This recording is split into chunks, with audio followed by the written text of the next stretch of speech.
Welcome to Mending Threads, a transformation series. This is your safe place and your stronghold for whole body wellness. You know, last week we had great discussion on our theme, which is stress and trauma, and how stress and trauma brings us closer and takes us through the transformation process. So we have some special guests this morning, but our first guest is going to be Miss Darla Gooden, who is the author of The Restorer of the Breach.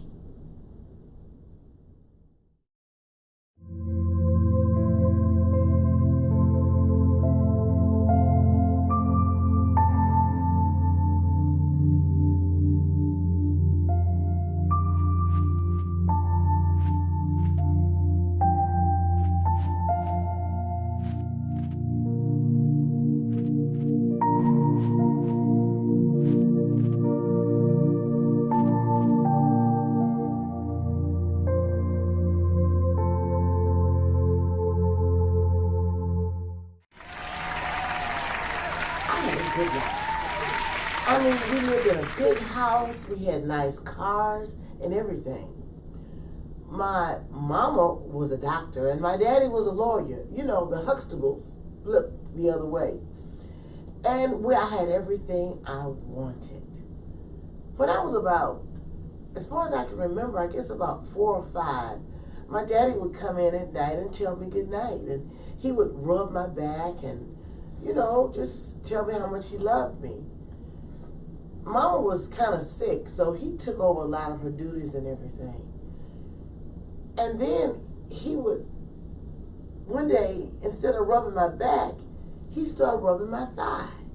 Now, it didn't feel quite right, but I just went, oh, okay. By then, Mama was getting sicker and sicker. And one day, Daddy touched me, and it hurt. It really hurt. I didn't like that. And he said, if you tell Mama, I'm going to kill her. And shortly after that, Mama died. And it was just me and him. And he started doing stuff to me all the time with his hands, and it just made me so, ugh. Then one day, Daddy got on top of me and he did it. I was so devastated, but I couldn't tell anybody because Mama was dead. And he said if I told my auntie, he would kill her too. And I thought, that's why Mama died, because he thought I was going to tell her. Well, it went on and on and on. And see, we'd have to go to church on Sunday. I forgot to tell you, Daddy was an associate pastor at the church. And he would get up there and he would pray and talk about how you should treat people right and everything. But he didn't treat me right. Then, one day I just ran. I got tired and I ran. And I ended up on the streets. I was going to college, but I didn't care if he didn't pay for anything. And I was on the streets, and then I started doing stuff with men to get money. I might as well do it with strangers than do it with my daddy. I eventually got out the life, and I got the courage to tell my auntie, and they did arrest my daddy. And he's in jail now. And he had the nerve to write me and ask me if I could forgive him.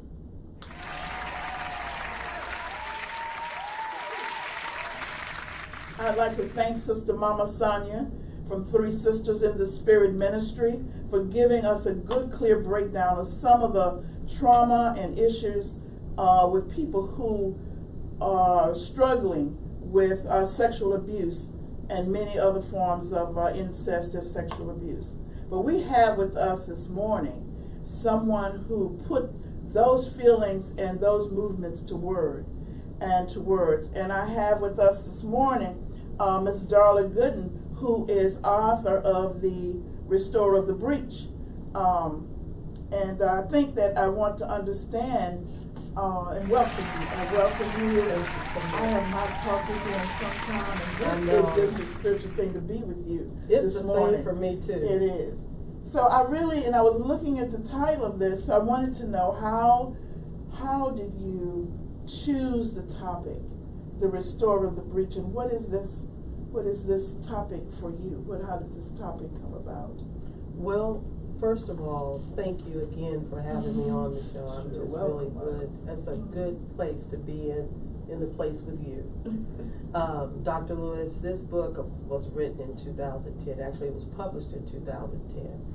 And it had to do with the outlining of the methodology of a pedophile. It's a true story. My children were sexually abused, several of my children. I have 6, and these were my sons that were sexually abused. And the restorer of the breach is really the repairer of the breach, and that's who God is for me. He not only repairs, but he restores. And so it gave me an opportunity when I was going through the process of the trial, because it talks about what my family went through from the time I found out about what happened to my sons, all the way into the man getting sentenced. So I put that into this book, especially journaling while I was going through what I was going through. I went to the library one day and I was looking for something to speak to my heart. But I found a lot of information out there from a clinical perspective. However, I did not find too many things that really comfort me from a parental perspective. And I said, you know what, I need to really put these words into play. When you're going through trauma, it's so hard to understand certain terminology. You don't understand trauma like the clinician will give you trauma. Exactly. The experience, exactly. you mean. Right. So, but to understand what that means, to what that feels, how to connect those dots that needs to be connected. When I was going through what I was going through, I remember sitting with my psychologist at the time, and I could not understand why the tears were coming down. And I kept saying to her, I can't stop crying, and I'm crying, and I cannot stop crying. And she said, darling, because it's secondary trauma. Yeah. And it just resonated, But during that time, you're not understanding what is happening because you're so almost paralyzed. But at the same time, you're trying to function. And you're sort of going through, looking at yourself from the outside and inside simultaneously to see what is going on. Right, exactly, with you, and then you're thinking about your children. And of course, as mothers, we always pull back and see what we can do for our children first. My thing was, I'm going to get them through the process of going through therapy and things of that nature, and I'll deal with myself last. But I was breaking down, falling apart. They were a little bit more grounded, because during that process, after I found out what he did and he was arrested, we had that time frame period where you had the legal system had to take its course, and so that was a period of time. But during that time, I had them going through therapy, but I wasn't. So what are some of the questions that you were asking yourself? What are some of the questions that, in order to engage in the transformation process and to move through for healing, there's some questions that you had? The question that I had was, first of all, the betrayal. How could I allow someone to come to my children who was a church worker who violated my sons? How could I not see signs of what had happened to my children? Why didn't they tell me? The guilt that you live with as a parent, not knowing you're not there 24 hours a day to be with your children, but at the same time, how did you miss it? Someone sitting at your table, someone who's always engaged, always coming over, grooming you and grooming the children. You just miss it because you were being so groomed. And another way to look at it, and we talk about that for the healing, is that what is really going on is you actually honoring your trust in the belief in the person and also in God. Absolutely. So you were actually honoring that. Right. So it was actually the person who allowed you to do that. Right. So the guilt comes from not reading, not looking at it, not listing what the beliefs are. Right. So it's rethinking it. And it was crazy too, Dr. Lewis. As I was coming out, before my son came and told me about the accuser, this is the strangest thing. And that's when I started having some weird. It just started. I remember going to the elder at the church saying, this guy is really starting to get on my nerves for some reason. You know, he just seems to come over more than normal. And it started to get next to me, you know, and she said, well, she just kind of brushed it off. She said, well, maybe he's just trying to be helpful. But that wasn't the case. It was those other feelings. So you were sensing something, Sensing distrusting something. what you were sensing. Exactly. And so there was something that I read here so that was the beginning to come together between your spiritual self and something outside your environment. So you were pulling it together to make that awareness. Right. That's right. It really was that way. So how did can you share with us your children, because this is important to leave something that we can give to other people regarding this, because there's something that we need to look at, behaviors, how children responded through the process. Can you share any of that? Well, what I can say is there's so many things, because this went over for a period of time. With my sons were around the ages between 10 and 12. Yes. So it was a period of time. My son was 17 by the time I found out what had happened to him. And during that time, that adolescent stage and teenage stage that they go through, a lot of their feelings and their emotions and all those changes I attributed to they're just this growing up, exactly. Yes. Right. So I didn't really, I missed those things, but when I look back, hindsight is always 20/20, you know. Yes. And so when I look back, I was able to pick up some things along the way. You know, just him taking my children back, but they would come back looking awful strange, and I should have questioned it. You know, that is something that you right, know now. Right, exactly. And I'm like, something is a little bit strange about this, and I should have questioned those things. And then there were a lot of lies, but I did not know the lies until I got to the other side. Like, he would bribe my children.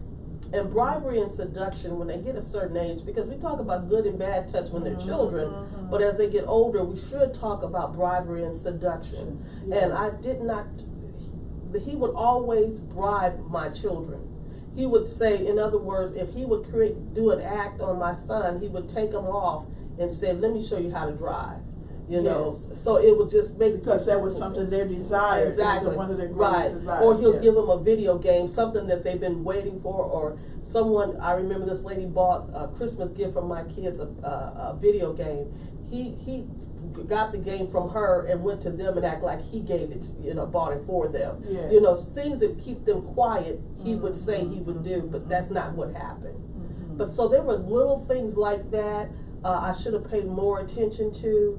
I was busy working 3 jobs as a single mom, so I didn't always have time, because he groomed me very well, because this was a person in the church. That's right. So he was taking them to Bible study. He would take them, you know, and he would call me and say, you know what, Evangelist Starla, I'll be going by that way. Is it all right if I come by and pick up your kids and drop them off for you? So he would do stuff like that to where it would relieve me, because I'm working 3 jobs and I can't get there, but I'll meet him up there later on. Yes. But didn't know that he was taking them in front, you know, in the back of the church and having these acts taking So place. one of the things that we can share, and that must have been really awesome for you, because as you're talking, I'm imagining you going through that, and then I'm imagining myself, you know, like I would have loved to have known what to do, because I see the hurt and the pain that you went through. Right, because the thing is, I truly believe is this is more of what to do when you don't know what to do. When you don't know what to do. Right, and that book was written for that purpose, because a lot of parents, now professionals know what to do, but a lot of parents, if you ask them, what do you do when this happens, a lot of them cannot tell you where to go and what to do. It doesn't click to them to fill out go get a police report. It doesn't click to them. They say, well, do you call 911? We know what to do when people die for funerals. We know how to go and be there and comfort for the families, but the church does not know how to be able to embrace this family, be able to foster healing that's necessary, or even to get the parents empowered enough to be able to at least say something has happened to my child. So if you go back and you would ask your church or ask anyone for anything during that period of time, can you give me 3 or 4 things that you think that would be helpful? You know, from your experience or from what, from what, the book? and it's based on what I would have needed. Yes, what I would have you. needed. What would you I would have needed someone to come walk with me down to the precinct. That's right. I had never been there before in my entire life. It was a scary place. My children had never been in the principal's office. They had never ever had anything like this that happened to where I needed to be there. So I needed someone to walk with me, hold my hand, and let me know that my kids and myself will be okay. Now I had someone, but it's nothing like being able to feel that from every direction that you need from. And so I didn't get that. I got it from several people, but at large, people are so busy blaming the parent, but they don't blame the person who done this crime. So if you could get people to realize that these family, we were victimized as a family, so they need food.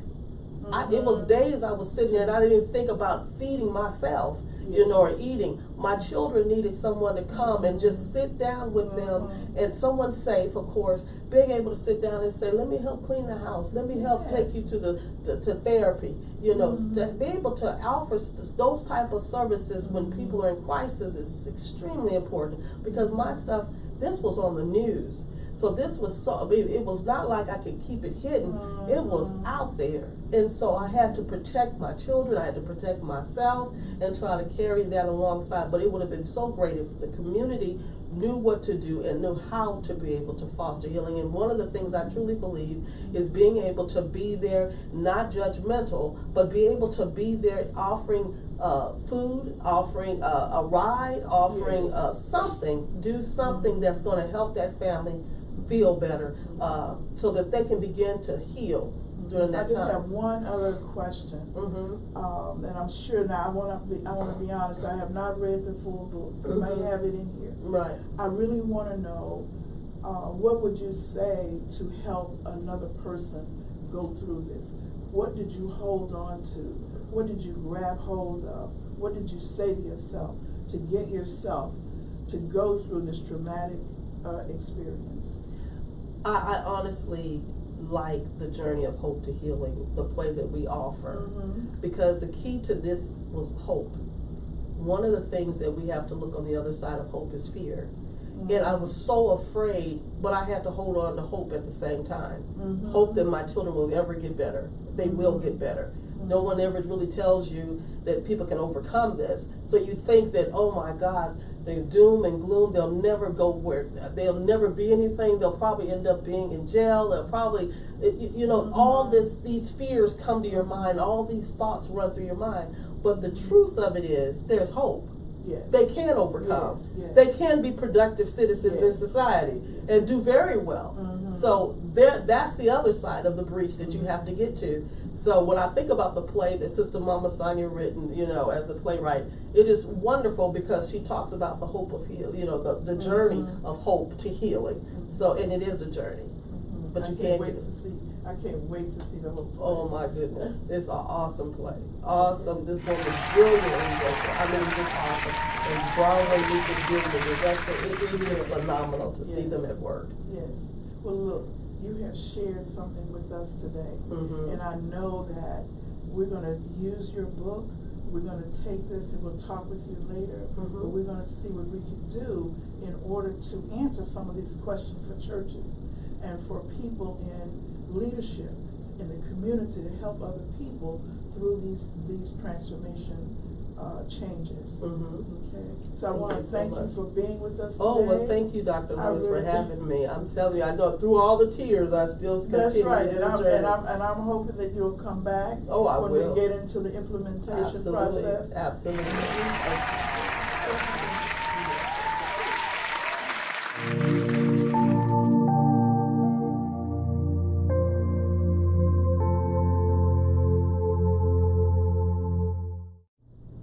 We want to thank our guest, our earlier guest, Ms. Darla Gooden, and I want to welcome Ms. Keflin Harrington, who is a therapist, and also our Wonder Woman for wellness and recovery.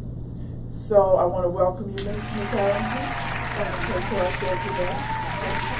And I want to talk about I want you to give us and share with us not only the process that you're going through, but we'll eventually talk about some secrets that you must have.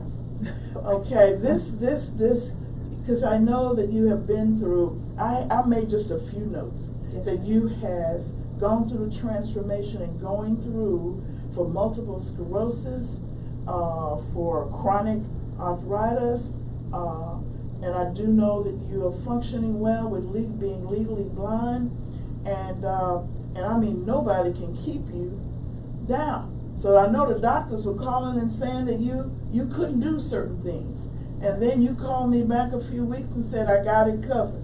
I'll be there. Yes, Okay, ma'am. I got this done. Yes, ma'am. And so I want to talk to you about it. I want you to share with us some things that you have been through, but help us understand what that is like for you. Okay, you are correct in the assessment of the physical disabilities being chronic rheumatoid and chronic osteoarthritis that affects the bones and the joints, and also the multiple sclerosis diagnosis, which also affects the joints, the bones, the muscles, and all of that in your body. As a result of those two autoimmune illnesses, I was rendered legally blind. I was functioning at a level where I thought things were going on kind of like an even keel. However, I was stumped, I think maybe in 2018 when I had kidney stones. And after I went through the hospitalization with the kidney stone removals, Yes. I think I had a kidney stone that they say was maybe 13.5 centimeters. It was like huge. Wow. And the doctors are wondering, you felt no pain? How did you not know you were going through this? So I went through that, and then I ended up in kidney failure. Still not really sure how that happened, so I have to do dialysis. When I say we, I'm talking about my mother, and that's a key too. Yes. This is not something that Keflin can do by herself. Yes. It's more or less creating a team that helps you and that idealizes the same way you do. One of my cousins, my favorite cousin, tells me that I have a vivid imagination, and I've had that since I was a kid. And I'll give you an example of that. After we started the diagnosis, with the dialysis rather, like a week later, they found a lymphoma cancer in my liver, and I had to go through chemotherapy. Right. Okay, and glory be to God, who is my strength, my joy, and my everything. I am healed from the cancer and the lymphoma, and my hair is growing back a little bit. So Yes. And I looking like cute it. with Well, you thank you. styling it real good. Yes, ma'am. Okay. I'm trying to get like you, Dr. Yes, Lewis. that's right. But I think the main secret for me is I set goals, and I do mini goals, MINI, as well as many. Sometimes I get besides myself and get a little too excited with what it is I want to do, and my mother will say, okay, you know, I'm helping you, and then she'll say, I'm 70 years old. She turned 70 this month, but I say, Mama, age is just a number, and you look well, and you're doing well and helping me. And what I mean when I say that, even though we have a lot of adaptive technology available to help people like me who suffer from disabilities, we're still not there where we need to be. Yes. Like the Disabilities Act, American with Disabilities Act, was signed by George H. Bush in 1991, that provided equal access to all Americans with those with disabilities, not just to, what is it, education, Yes. like the act did in 1963, but now we can get educated, but we have to have ramps so we can get into buildings. You know, the restrooms have to be proper, and we're doing that, so that's a struggle. So I keep that vision in my mind, and I'm thankful to the people who have come before me, Yes. you know, that have paid the price for things that I'm unable to do. Like, I know one lady who works at Houston Center for Independent Living. She proudly states that she walked up the ramp, walked up the stairs at the Capitol to lobby for ramps because there were none that were there. And she did Oh, it, wow. yeah, with her glutes. So she'll say that proudly, and I'm very happy to know her. So I imagine that going through all of that, and to talk about the cancer and the stiffness of the legs and Yes. so it Everything. has to. How does that affect you, if I may ask you, your emotions or your I wanted to say anxiety or emotions about these things? I'm the type of person I'm very determined, and I'm very persistent. And what I found that worked for me, I have to have proper coping skills. And I've learned as a therapist, studying under you, that, coping skills are extremely key. And so not only did my education help, but I've found coping skills that work for me. Like, for instance, I love music, and I love all types of music. So, and I listen to a slew of different people for information to help strengthen me. I look for people who I consider, maybe that's not the right word, like on my level. What I mean is, when I'm talking to somebody or trying to allow somebody into what they call it, like the inner circle, Yes. they have to be to the point where if I say, I'm gonna make it to Dr. Lewis's office tomorrow to do something, even though it's raining, they still believe that I can do it. Yes. You know, somebody who's inspiring. Somebody who inspires me, who pushes who me. can instill hope Yes. and belief and strengthens your belief. Yes. Right. Because if we can't see eye to eye on me being able to do something despite the struggles that I have, we can't really talk about anything. Because a lot of people tell you, oh, you can't do that because you've done this, and oh, okay, well, nice talking to you. So one of the things through here, I talked with someone the other day that was going through the multiple sclerosis, and they were saying that people have no idea of how it affects your whole being, your body, your mind, your spirit, because you know now that you can't do the things that you used to do. You think that. And then at the same time, you're wanting to move to do that. So one of the things that we have in terms of our theme is to look at beliefs. So do you have any, other than the coping and some things that you say to yourself? Yes, ma'am. Yes. Absolutely. Can you share any of those things that you would? Yes, ma'am. say? That's one of the most important things is your belief system, and what do you believe about yourself. And one of the main things I say to myself, I quote the Bible a lot. Philippians 4:13. Help me, sometimes I miss the scriptures because I haven't been able to look at a Bible per se. And it says, I can do all things through Christ who strengthens me. And I really believe that wholeheartedly. That anything God, but it's like it's limitations with that. We have to line up with God's will. I appreciate you calling me, a Wonder Woman, and I have defied odds because I've been in the hospital, I almost dead, but I say it has nothing to do with me, it's the God in me. And that's what my strength is. And one interesting thing, right after I was healed from the cancer, I think 2 weeks later, I broke my ankle in 2 spots. And I could not walk on my ankle. And I was resigned to my bed. And I said, the main thing I told my mother, I say, when people come and visit me in here, I want to maintain my dignity and respect.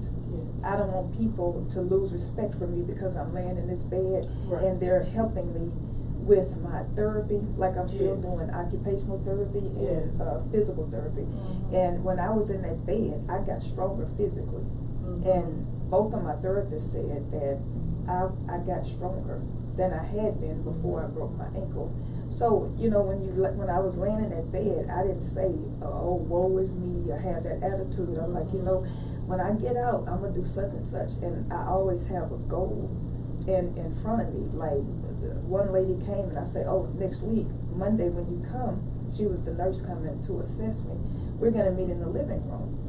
And so my mom, she's like, well, how are you going to do that? And I said, okay, Mr. Jordan, that's my physical therapist. He's going to help me get up. So it's like I had it mapped out in my mind, of what I was going to do. And I do that before I do anything. I see it in my mind's eye. And I want to share this. When my daughter died, I was like, how could she die? She was just, but I know this, going through the thing, how I yelled and I screamed, like, how could you take her, just 20-something years old, blah, blah, blah, blah, blah. And I went through this whole process of knowing that I could make it through and believe in certain things. But there was a period where I had to give up. In order to, did you experience anything like that, where you had to give up at one time to regain it, to know what to do? Yes.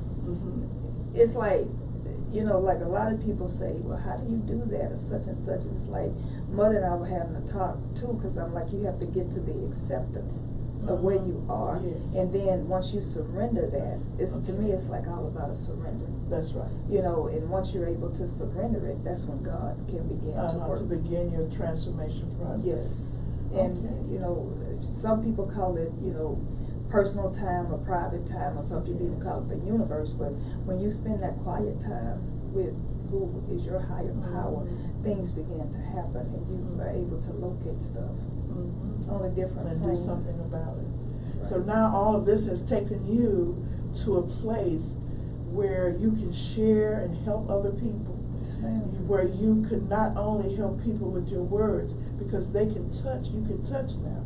And you Yes. will know, they know that you have been through it, they know what you're saying.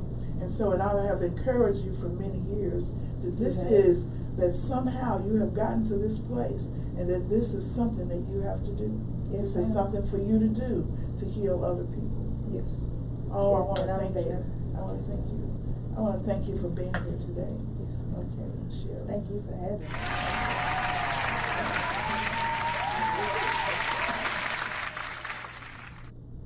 I want to thank our guests for coming out in this cloudy day and this foggy morning, for being with us and to share their stories to help us and others transform any difficult experiences to know where they're going. I want to thank Ms. Darla Gooden. I want to thank Ms. Keflin Harrington, and most certainly Sister Mama Sonia of Three Sisters in the Spirit.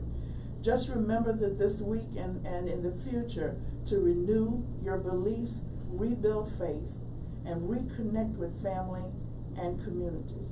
It is not the circumstances that we meet. It is the manner in which we respond that determines our health, our happiness, and our success. Thank you for